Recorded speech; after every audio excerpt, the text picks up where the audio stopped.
Compte rendu de la 85e réunion du Conseil de ministres. La Première ministre chef du gouvernement a présidé aujourd'hui, vendredi 3 avril 2026, à la Cité de l'Union africaine par délégation conformément à l'article 79 alinéa 1er de la Constitution de la République, la 85e réunion du Conseil de ministres. 4 points étaient inscrits à l'ordre du jour, à savoir communication du président de la République chef de l'État, point d'information, approbation d'un relevé des décisions de Conseil de ministres et enfin examen et adoption de textes. La communication du président de la République lue par la Première ministre chef du gouvernement a porté sur un point unique, à savoir la qualification des Léopards pour la Coupe du Monde 2026. Le président de la République a suivi, avec une immense fierté, la brillante victoire de notre équipe nationale, les Léopards de la République démocratique du Congo, face à la Jamaïque dans la nuit du 1er avril 2026.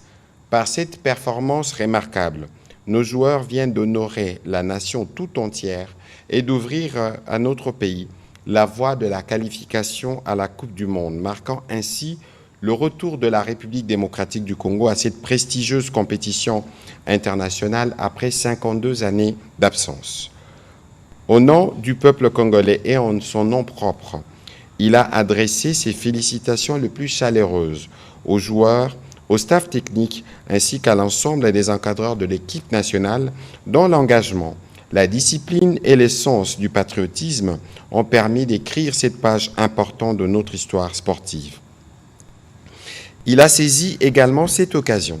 pour appeler à une mobilisation tous azimuts de nos compatriotes afin de réserver à nos léopards, véritables ambassadeurs de la fierté nationale, le jour de leur retour à Kinshasa, un accueil vibrant, enthousiaste et à la hauteur de l'exploit accompli. Que cette qualification historique inspire notre jeunesse et renforce la confiance de notre peuple dans ses capacités.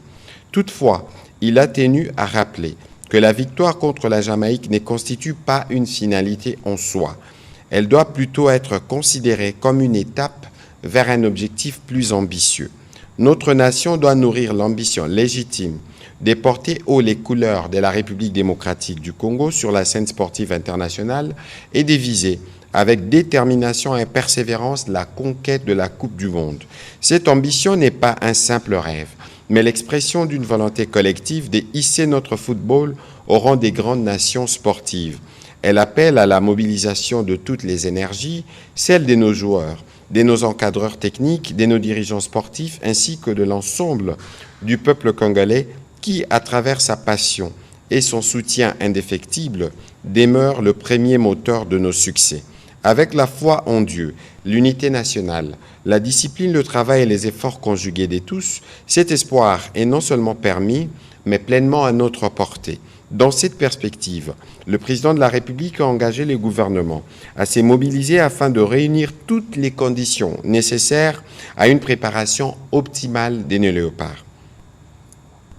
À cet effet, le ministre des Sports et Loisirs est instruit d'élaborer et de soumettre dans les meilleurs délais un plan stratégique et holistique de préparation de l'équipe nationale, couvrant notamment les aspects techniques, logistiques, médicaux, organisationnels et psychologiques. Le vice-premier ministre, ministre du Budget, ainsi que le ministre des Finances sont instruits de demeurer en alerte afin de répondre avec diligence à toute sollicitation pécuniaire dûment justifiée et conforme aux exigences de cette préparation nationale. Il a tenu également à souligner qu'il suivra personnellement l'évolution de ces dossiers qui revêt une importance particulière pour l'unité, la fierté et les rayonnements internationaux de notre pays. Un rapport d'évaluation et de suivi est à présenter chaque vendredi au Conseil de ministres. Prenant la parole pour son intervention, après avoir lu la communication du président de la République, La Première ministre chef du gouvernement est revenue quant à elle sur la nécessité de renforcer la stratégie du gouvernement dans la captation et la sécurisation du flux d'or en République démocratique du Congo. Elle a mis en place une équipe de travail constituée des experts de ministères et services techniques concernés en vue de dégager les réponses pertinentes aux préoccupations soulevées par les présidents de la République lors de la 79e réunion du Conseil de ministres du vendredi 20 février 2026. Les travaux de la Commission ont permis, entre autres, d'identifier diverses pistes de solutions, notamment la finalisation de la révision du manuel des procédures de traçabilité des produits miniers, de l'extraction à l'exportation, la conclusion du processus des révisions du décret du Centre spécialisé d'achat, de commercialisation et d'exportation de l'or issu de l'exploitation artisanale, notamment en ce qui concerne la procédure et la fiscalité, la bancarisation progressive de coopératives minières ainsi que des négociants, l'effectivité du déploiement de l'inspection générale de mines et du Centre d'expertise, d'évaluation et de certification de substances minérales précieuses et semi-précieuses CESC au niveau de postes frontières et frontalières. Le renforcement de la participation de la RDC au comité d'audit ainsi qu'à l'exécution du plan d'action du mécanisme régional de la certification de la CIRGL. Compte tenu de l'enjeu stratégique, elle a demandé au ministre de Mines de prendre en compte les recommandations ainsi formulées en procédant dans le meilleur délai à son implémentation dans une province pilote, en l'occurrence les Hauts-Touélé. Au deuxième chapitre du Conseil de ministres de ce jour, relatif aux points d'information, 11 points d'information ont été présentés au Conseil de ce jour, en commençant par celui portant sur l'État et l'administration du territoire, présenté par le vice-premier ministre, ministre de l'Intérieur. Au cours de la semaine qui s'achève, l'état d'esprit de la population a été marqué principalement par la liesse populaire traduite par des scènes de joie spontanée suite à la victoire de notre équipe nationale contre celle de la Jamaïque, synonyme de la qualification à la Coupe du Monde 2026, intervenant 52 ans après la première participation de notre équipe nationale à cette compétition. Au chapitre sécuritaire, le vice-premier ministre a informé du Conseil de la persistance des incursions des ADF dans les localités à travers les territoires de Mambasa, où il a été noté le 31 mars et le 1er avril 2026 des incursions dans la localité des Bakafoa, chefferie des Bandaka, dont les bilans indiquent 43 civils tués. Il est également signalé l'incendie du campement de forces de défense et les pillages des villages Kalitafu et Mepa. Les dispositions ont été prises avec les gouverneurs militaires du Lituri pour prendre des mesures qui permettent de contenir les attaques de ces types, principalement œuvres terroristes des ADF-MTN.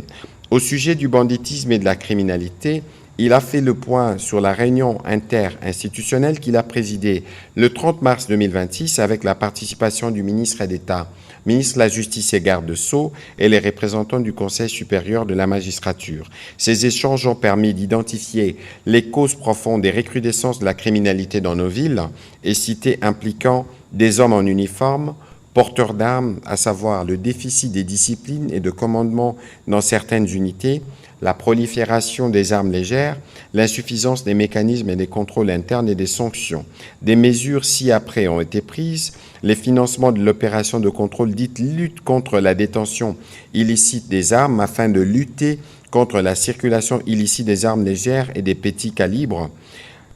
L'instruction au chef d'état-major général des FARDC ainsi qu'au commissaire général de la police nationale afin de sanctionner chacun en ce qui les concerne les éléments auteurs ou vecteurs de la prolifération des armes légères qui est à l'origine de cette nouvelle forme de criminalité urbaine. L'intensification des audiences foraines reconnues pour leur effet dissuasif et pédagogique, la mise sur pied d'une cellule de suivi, ministère de l'Intérieur, ministère de la Défense, ministère de la Justice, Conseil supérieur de la magistrature afin d'assurer les monitorings tout au long de la chaîne pénale. Des cas liés aux catastrophes naturelles et aux intempéries ont été notés dans certaines provinces, particulièrement des cas d'incendie dans les provinces du Haut-Katanga, Kinshasa, Congo central, Haut-Touélé et en Ituri, causant des dégâts matériels importants. Les causes sont généralement dues au non-respect des règles et directives ainsi que de normes dans les circuits de distribution de l'énergie électrique.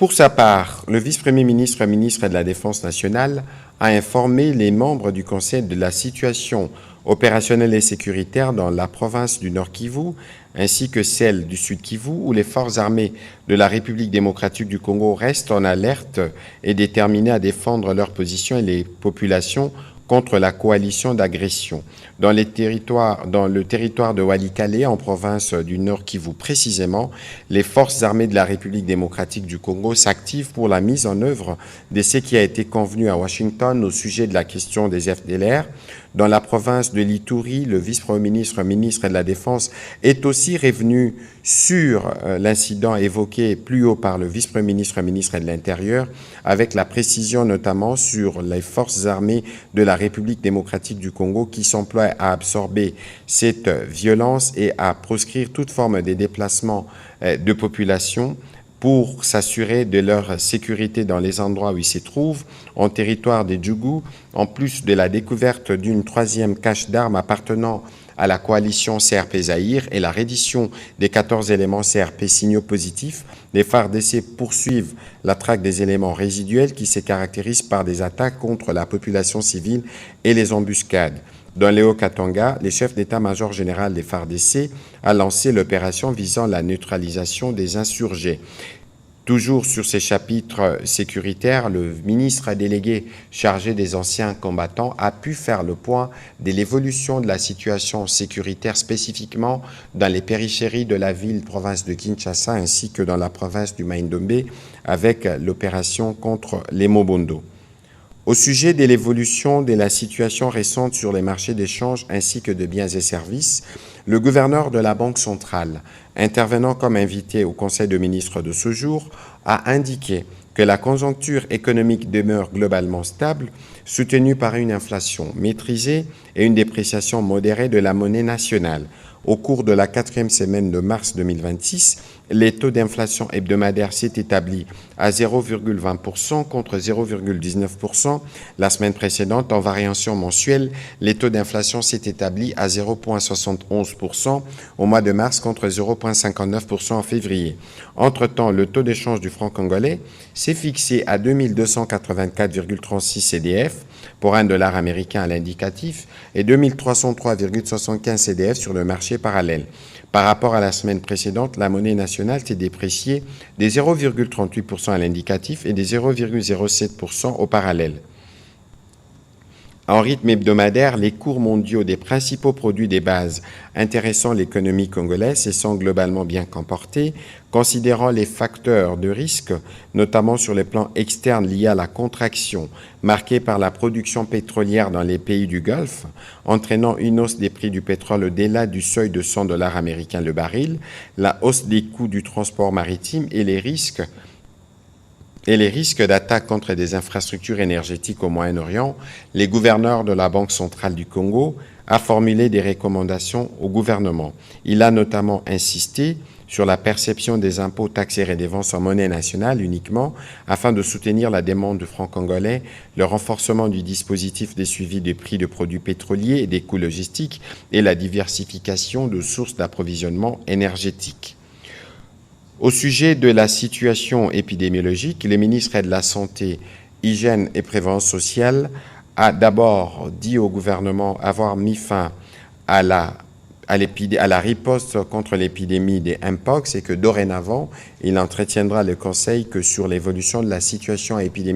épidémiologique liée au choléra. À la 12e semaine épidémiologique, la situation montre une hausse des cas suspects passant de 1109 à 1158, avec 5 décès enregistrés, soit une létalité de 0,5% contre 0,9% la semaine précédente. La notification du nombre des cas est toujours au-dessus de la barre de 1000 cas par semaine. La province du Sud Kivu est la plus touchée au cours de cette semaine, avec 191 nouveaux cas suspects et un décès. Dans la prison centrale de Makala à Kinshasa, la situation est désormais maîtrisée avec plus de 10 jours consécutifs sans notification des cas suspects ni des nouvelles hospitalisations. Par contre, quelques cas suspects de choléra ont été notifiés dans la prison de Mbanza-Ngungu. Au 1er avril 2026, les cumuls s'élèvent à 148 cas, dont 14 décès. Au total, 2 pavillons sont touchés sur 11 que compte cette prison. Des actions de riposte sont en cours et d'autres sont envisagées pour renforcer la riposte et venir à bout de cette épidémie.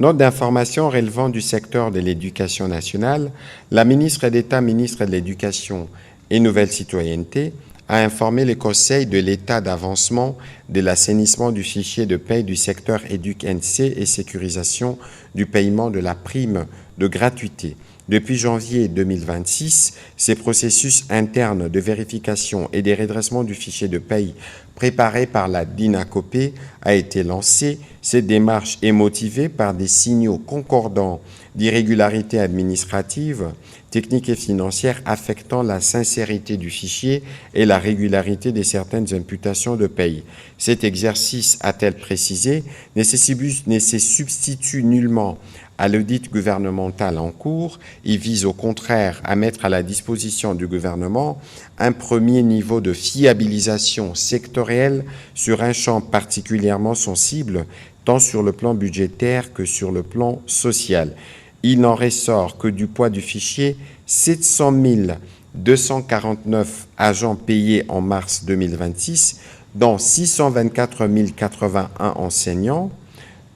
11 697 au maternel, 378 017 au primaire, 234 367 au secondaire et 76 168 administratifs. De la ponction irrégulière constatée, 32 732 enseignants du niveau primaire touchés en janvier 2026 par une ponction irrégulière sur la prime de la gratuité, des corrections immédiates, régularisation opérée dès février 2026 au profit de 32 732 enseignants concernés, des anomalies résiduelles relevées en mars 2026, 788 enseignants du primaire encore non payés à la prime de gratuité et 33 938 sous-payés. Des paiements hors cible identifiés, 470 enseignants du maternel et du secondaire, indûment bénéficiaires de la prime de la gratuité, ainsi que 148 administratifs irrégulièrement pris en charge sur des lignes à vocation sociale. Les principaux enseignements à tirer ont été expliqués. La portée sociale et budgétaire des mesures a été évoquée avant de se pencher sur des mesures conservatoires, administratives et disciplinaires qui ont été prises afin de sécuriser les traitements du fichier, d'interrompre les manipulations non conformes et de renforcer la chaîne de responsabilité. Ainsi, l'action engagée contribue déjà à un double objectif d'intérêt national: protéger la portée sociale de la gratuité de l'enseignement primaire et renforcer la sincérité de la dépense publique. La 6e note d'information a porté sur les secteurs de la formation professionnelle, où le ministre d'État a entretenu le Conseil de la publication des épreuves certificatives édition 2025 sur 1432 centres. Un total de 16 565 candidats ont pris part aux épreuves, dont 7 200 femmes, témoigne ainsi l'engagement croissant de la jeunesse congolaise, en particulier de la jeune femme, dans l'acquisition des compétences professionnelles, ce qui découle de l'impact de toute la série des formations gratuites dispensées pendant cette période.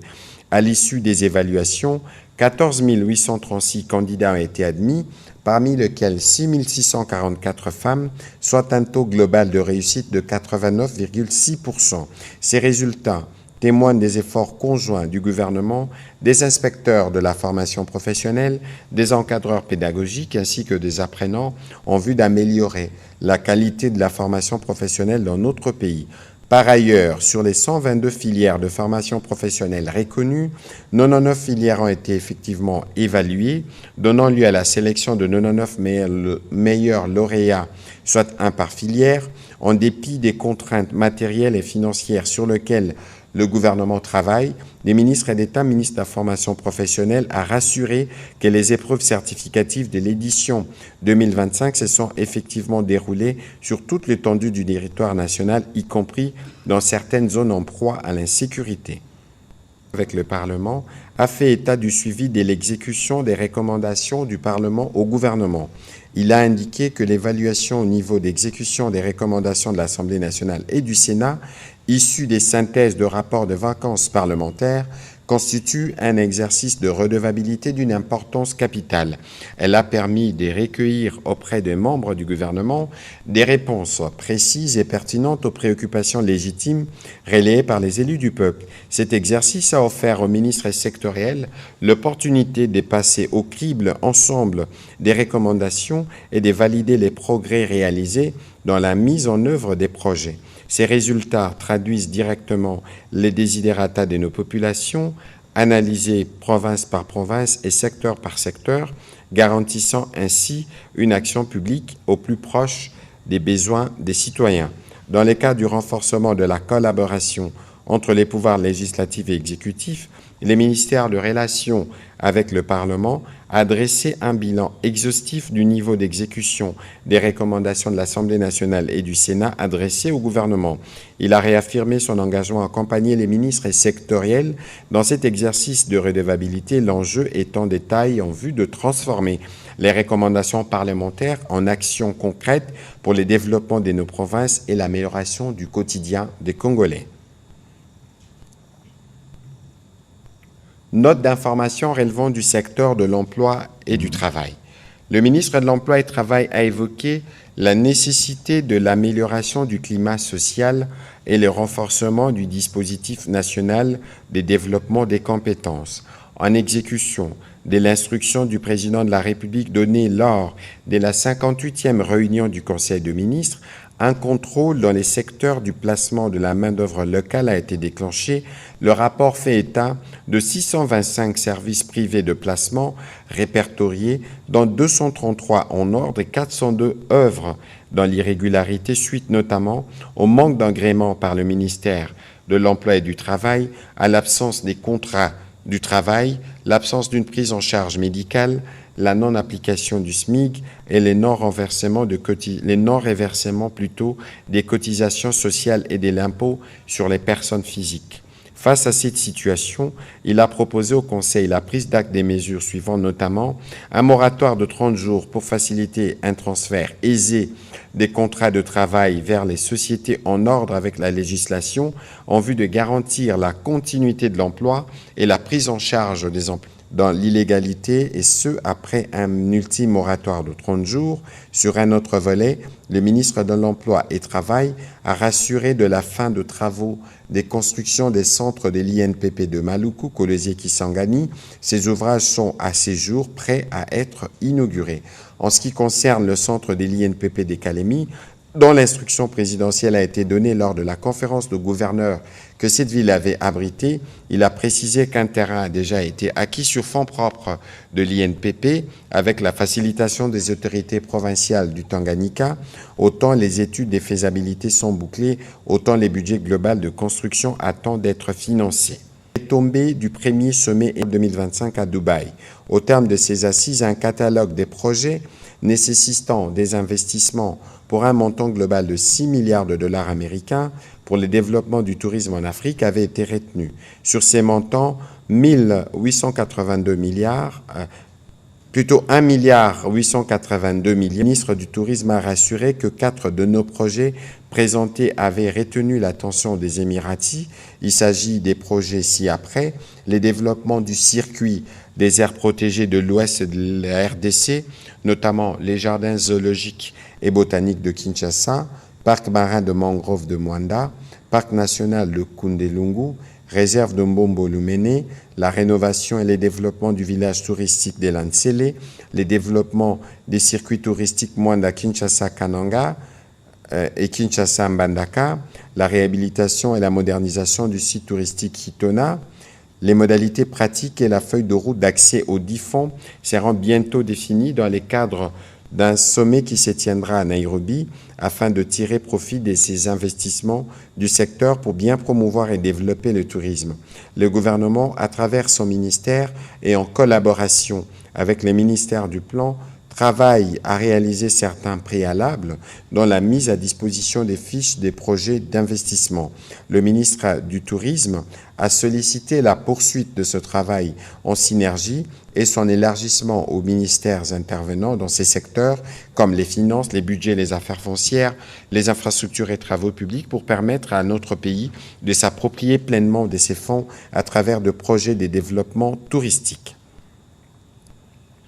Note d'information relevant du secteur de la culture, la ministre de la Culture, Arts et Patrimoine a informé le Conseil au sujet de la participation de la République démocratique du Congo à la Biennale de Venise en Italie, une tribune majeure du rayonnement culturel au niveau international. La participation de notre pays à cette biennale s'inscrit dans la droite ligne de l'élan porté par le président de la République visant à renforcer les rayonnements internationaux de la RDC et à consolider les instruments de son soft power. Cet événement de portée internationale constitue également une opportunité de plaidoyer en faveur de la paix, de la stabilité et de la valorisation de l'image du pays à l'international. Une sélection d'une dizaine d'artistes visuels congolais a été opérée, reflétant la diversité géographique et artistique du pays, incluant des créateurs issus de Kinshasa, des provinces du Haut-Katanga, du Nord Kivu ainsi que de la diaspora,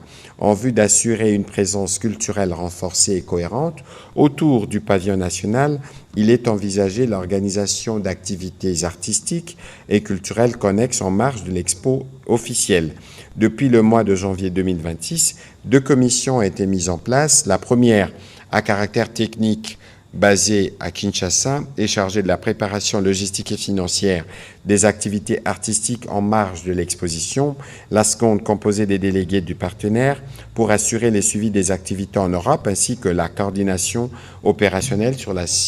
site de la Biennale de Venise où la cérémonie d'ouverture interviendra le 9 mai prochain. Dernière note d'information